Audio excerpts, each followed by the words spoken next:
Hi, hi, everybody. Hi, everybody. And welcome again to our another 15-minute boost with myself and Dr. Tara, emotional intelligence and career transition. Today, I'm going to hand over to Tara to introduce the subject that we're going to cover today, which is an interesting one, especially in these days and times. Tara? Thank you. And you are correct. It's definitely an interesting topic for today. And our topic centers around leaders and leadership. And when you think about so much restructuring that has gone on around us since COVID, whether you call it organizational restructuring or reduction in force or layoffs, as a leader, how are you handling your career transition from leader to laid off if you are in fact, the leader who's being impacted? So that's our topic today, to really kind of jump in and speak to the fact that many leaders have also been impacted by corporate restructuring, organizational restructuring, reduction in force, or position elimination since 2020.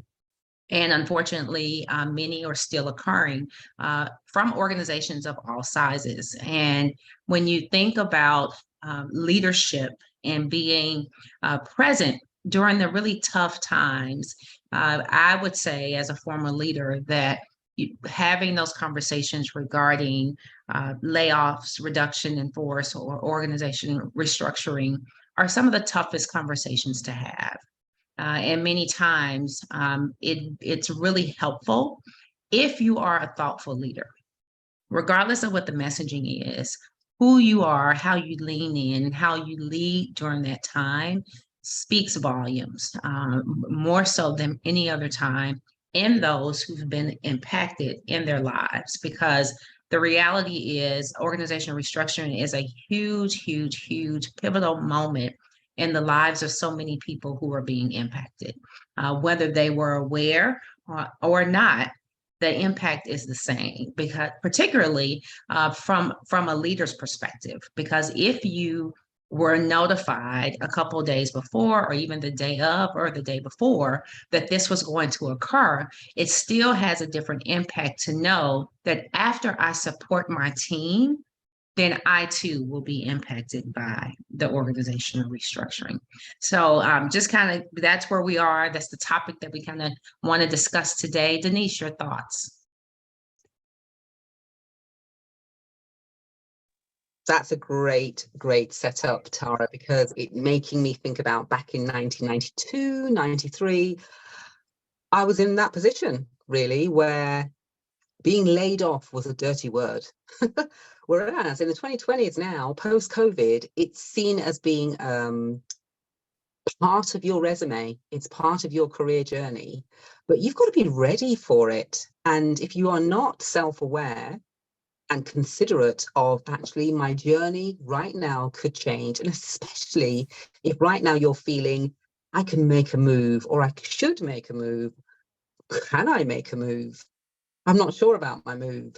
Actually, there's no harm in planning what that move could look like, because a layoff can happen at any time.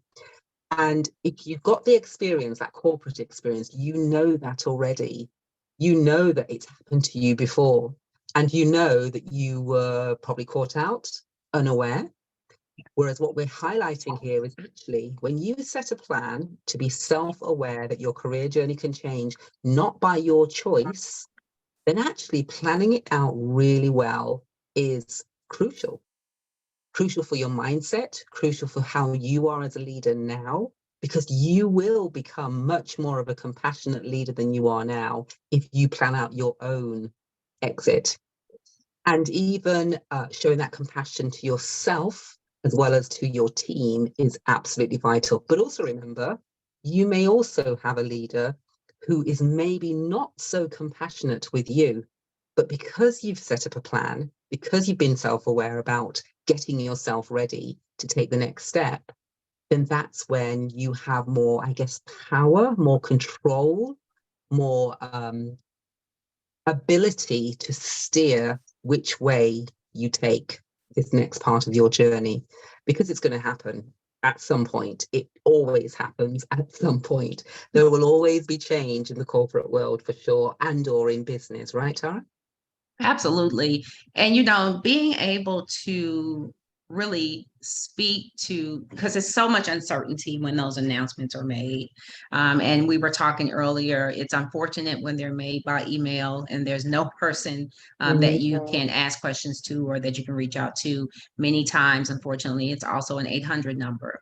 But when you have someone that is really able to speak to the masses of individuals who are or who could be impacted as a leader, being able to lean in and to help really decrease that amount of uncertainty, to really help shed that panic, help shed that fear that sets in pretty much immediately if you are someone who's being told that your position is no longer going to be retained.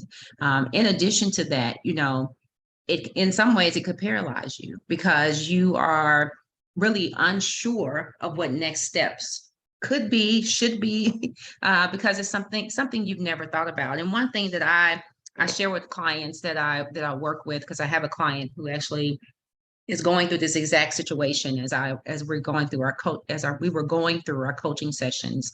And as hard as it is to wrap your mind around it, it is really a great practice to mindset shift, I would say, and that's to embrace the restructuring that may go on. And I know that's difficult. I know you probably would say, how can you embrace, such a tough time? But when you have when you hear the news, the impact is sudden, the fear sets in, you may be paralyzed. However, if you were shift your thoughts to this allows me an opportunity to now make a decision on where I want to go, make a decision on what I want to do. What is my true passion and purpose? And sitting down and working through those questions internally for yourself. And even when you think about a plan, as you mentioned, Denise, even if you find that's difficult for you to do, reach out to a coach. It may be Denise, it may be myself, it could be someone else. It could be a family member, a friend. I am sure that you know of someone who's gone through restructuring in their organization, or they're with a new organization, or their positions were eliminated. But the more that you can embrace that time, that space, to really consider who it is that you want to show up as and what type of work you want to do, because you are not the work that you do. And that's another conversation for another time, but that's the attachment that we have many times to the work that we're doing. And it's not until something like a restructuring that comes along that it kind of hits us in the pit of our throat or in our gut to say, what do I do next? I've done this type of work, or I've been this type of leader for X amount of years. But the reality is you are not the work that you do. You're so right. You are not the work you do. And it's interesting because I had a conversation with someone as well today who we talked about actually don't name the name of the person, name the role. This is the impact this role is having on me, for instance. And so what I then said was, in order to stay emotionally detached, it's best to, if you get a layoff tomorrow, and if you're listening to this on replay, I hope that doesn't happen, but it could happen. Right. Think about the fact that it's not you and whatever your name is that's being dismissed. It's the role that's being changed, moved, adjusted in some way. And when you think about it from that perspective, it then gives you that self-regulation that you need in order to plan your next steps properly. And as Tara said, you're right, we both do help women manage this journey, yourself as career transition and myself through the emotional intelligence. And the one that I talked with you about earlier was adaptability, having that adaptability ready, strong, to be able to handle the situation, that no matter what happens, you're flexible, you are resilient, you have a mindset that's ready, you've got a plan that can now be tweaked and adjusted to fit the next steps. And we can definitely help you with that for sure. Yes, and the other thing that comes to mind is many times it's often overlooked is those individuals who are not losing their jobs. And as a leader, I can't stress enough how important it is to check in with those who are remaining. Because at the end of the day, they're losing colleagues, they're losing friends. There's a lot of uncertainty and maybe fear that they're experiencing different types of emotions even though they were not impacted by the restructuring of the organization. So as a leader, again, and I would say, even if you are being impacted, being able to still connect with those individuals, although you're going to be exiting the organization, is really important that they have someone that they can talk to, that they feel safe with. And my hope is that you've established some type of working relationship, friendship, and they're just not a worker and they're just not an employee of an organization. And so it should make those conversations a lot easier during such a very tough time.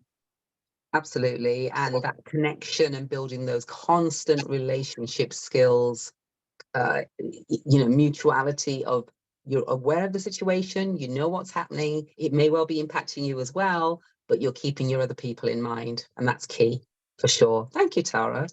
A great conversation Absolutely. as ever. Always enjoyed it. Yes, and we'll be back next week, everyone. Tune in. Please do connect and follow us on LinkedIn. We'll be more than happy to answer any of your questions. You take care. Bye-bye. Thank you. Bye-bye.